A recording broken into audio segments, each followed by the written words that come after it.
Expect कर रहे थे? न्यूट्रल रहे हैं, क्या हुआ है ये? नहीं जी, न्यूट्रल रहे हैं, इसमें कोई शक नहीं है। और बहुत उन्होंने जिम्मेदारी का सबूत दिया है और उन्होंने इज्जत पाई है, अवाम में भी खुशी की लहर गई है। और वरना इतना बड़ा इलेक्शन, अपनी जिंदगी का सबसे हसास तरीन इलेक्शन मैंने ये देखा है। और जिंदगी का तो कुछ पता नहीं, लेकिन मैंने कभी सोचा नहीं था कि इतना सेंसिटिव इलेक्शन मैं देखूंगा। और इसमें न्यूट्रल्स ने या हमारे इस्टेब्लिशमेंट ने बड़ी जिम्मेदारी का किरदार अदा किया। जी, शेख साहब भट्टी साहब भी हमारे साथ मौजूद हैं, वो भी आपसे कुछ बात करना चाहते हैं। मुबारक हो।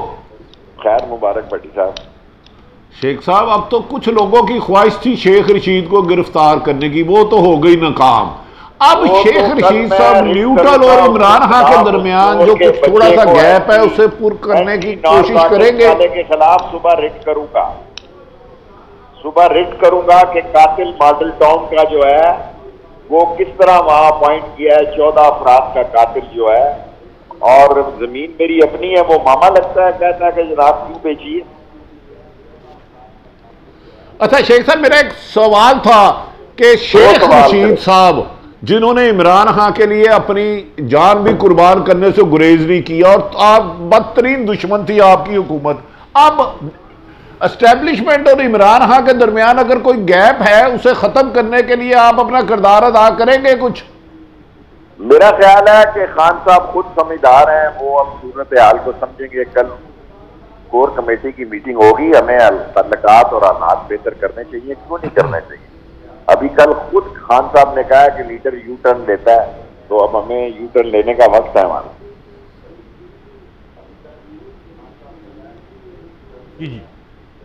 अच्छा शेख साहब, ये फरमाइएगा कि आगे का क्या प्लान है? परवेज इलाही साहब एक पेज पर शाहिद बोल रहा हूं।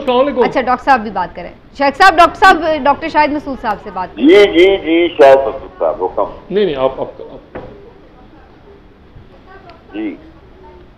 जी शेख साहब अस्सलाम वालेकुम। डॉक्टर साहब। शेख साहब मुझे जरा ये बताइएगा, ये चौधरी परवेज इलाही साहब इसको कैसे, यानी हमजा शहबाज असेंबली तोड़ेंगे या तहरीक अदम एतमाद लाई जाएगी और मरकज में क्या होगा, जरा तज़किया दें अपना। देखिए, एक तो सबसे बड़ी बात ये हुई है कि दही इलाकों ने इमरान खान को लीडर एक्सेप्ट किया। बहुत बड़ी बात है कि ये जो लेबल था कि ये जीटी रोड की शहरी इलाकों की वोट है उनकी, दूर दराज लोधरा और लिया और वहां भी इमरान खान के बयानिए को एक्सेप्ट किया गया। बाकी कौमी असम्बली का तो अब 2 वोटों का फर्क है सिर्फ। और IMF की डील भी तकरीबन इन्होंने मुकम्मल ही की है। फाइनेंशियल क्राइसिस का क्या हाल है, हमें मिल बैठकर नए इलेक्शन की डेट तय करनी चाहिए मेरे ख्याल में। मैं तो ये राय दूंगा अगर कल मुझसे किसी ने मांगी तो।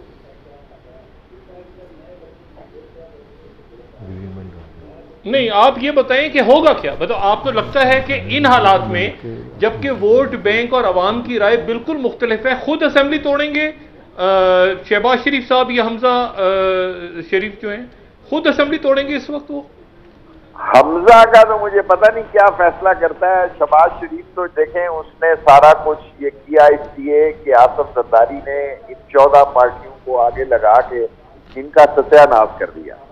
4 सूबों में पहले PTI की हुकूमत थी और अब 5वें यानी 3 में पहले थी, अब 4थे में भी हो जाएगी। तो मेरे ख्याल में आपने बड़ा जबरदस्त सवाल किया है कि क्या ये असम्बलियां खुद तोड़ देंगे या कि टूटने का इंतजार करेंगे। ये तो अब इनकी सवाल है कि वो क्या करते हैं। वो तोड़ भी सकते हैं, इसमें कोई शक नहीं। हम तो इस्तीफे दे चुके हैं पहले ही।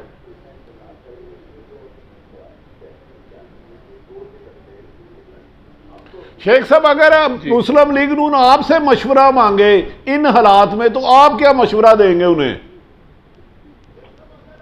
सबसे बड़ा ब्लंडर किया उन्होंने, हमें निकाल के और खुद आगे। इससे बड़ा सुसाइड जो है उनके लिए नहीं हो सकता था। उन्होंने अपनी सियासत काफी अरसे के लिए, क्योंकि हमें रिप्लेस वो कर सकते थे, अब हम उन्हें रिप्लेस करने जा रहे हैं।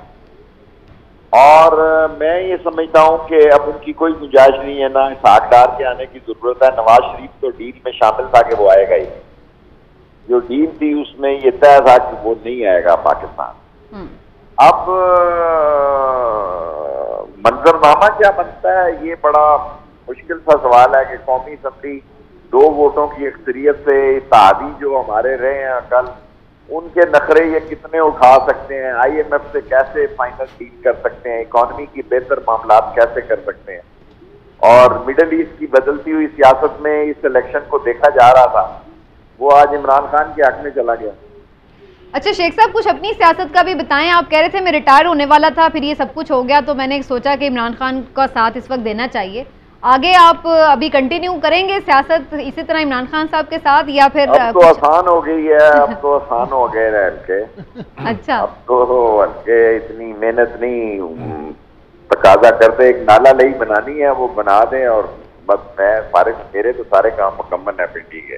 एक अच्छा। नाला लई है मनहूस था जो जान नहीं छोड़ता, इस उम्र तक जो है वो 16वीं वजारत हो गई और नाला लई नहीं बनी। शेख साहब, आप समझते हैं कि ये जो पंजाब में 3.5 साल उस्मान बुरदार साहब की कारकर्दगी रही है, उसकी वजह से कामयाबी मिली है ये वाली? देखिए, इस पार्टी का एक ही लीडर है कप्तान, लोगों ने इमरान खान को वोट दिए हैं और कोई इस वोट को क्लेम नहीं कर सकता।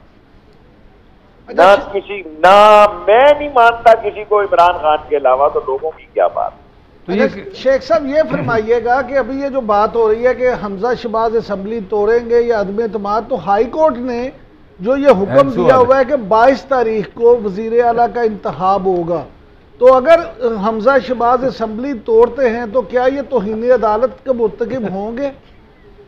देखें, अभी तो बहुत बड़ा केस लग रहा है जी परसों नैब की कवानीन का, और मैं परसों पेश हो रहा हूँ ओवरसीज के वोटों के लिए भी, क्योंकि नैब के लिए इमरान खान पेश हो रहे हैं परसों और बेंच बन गया है। ये सारे कवानीन इंशाअल्लाह दोबारा जिंदा हो जाएंगे। ये सारे लोग करप्शन में अगर किसी ने की है तो वो सजा पाएंगे। हमने 3.5 साल की 2 साल मैं इंटीरियर मिनिस्टर रहा हूँ, एक आदमी पे पर्चा नहीं दिया। मेरी 3 बहनें हैं बेचारी दूर दराज रहने वाली, उनके घरों में भी रेड किए गए जिनका सियासत से तल्लुक नहीं था। और कोई बंदा ऐसा नहीं है, हमारे पास जमानती खत्म हो गए थे इनके 1.5-2 महीने में, लेकिन ना 9 जमानतें हमारे हो गए। जो जमानत देता है उसकी रजिस्ट्री खराब हो जाती है बेचारे की, वो कहता है शेख साहब मैं फिर अपनी जदाद बेच ही नहीं सकता, मोहर लग जाती है अदालत की, तो जब तक केस का फैसला ना हो वो बेच नहीं सकता। तो बड़े अजीब मामलात इन्होंने बड़े ही गंद किए हैं 1.5-2 महीनों में। हम ऐसा नहीं करेंगे इंशाअल्लाह ताला, और इंतकाम भी नहीं देंगे। शेख साहब, मैं एक हाइपोथेटिकल सवाल करना चाह रहा हूँ। ओबीएस है कि पंजाब लगता है पाकिस्तान में most popular PTI Imran Khan है।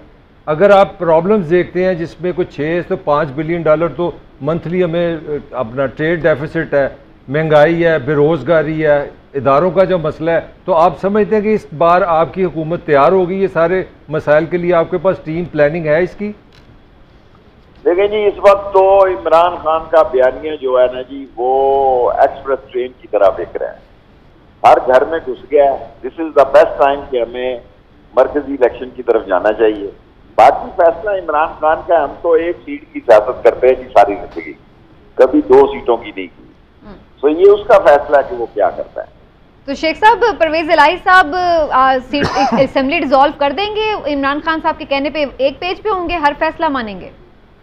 बेटे, मुझसे मुश्किल सवाल ना पूछें। अभी तो परवेज इलाही को चीफ मिनिस्टर बनाने देना। आप मुझसे वो बात पूछें, मैं उम्र में आपसे दुगना हूँ। आप मुझसे ऐसा सवाल पूछने की कोशिश कर रही हैं घेरे में ला के, फिर यही वायरल हो जाएगा सवाल।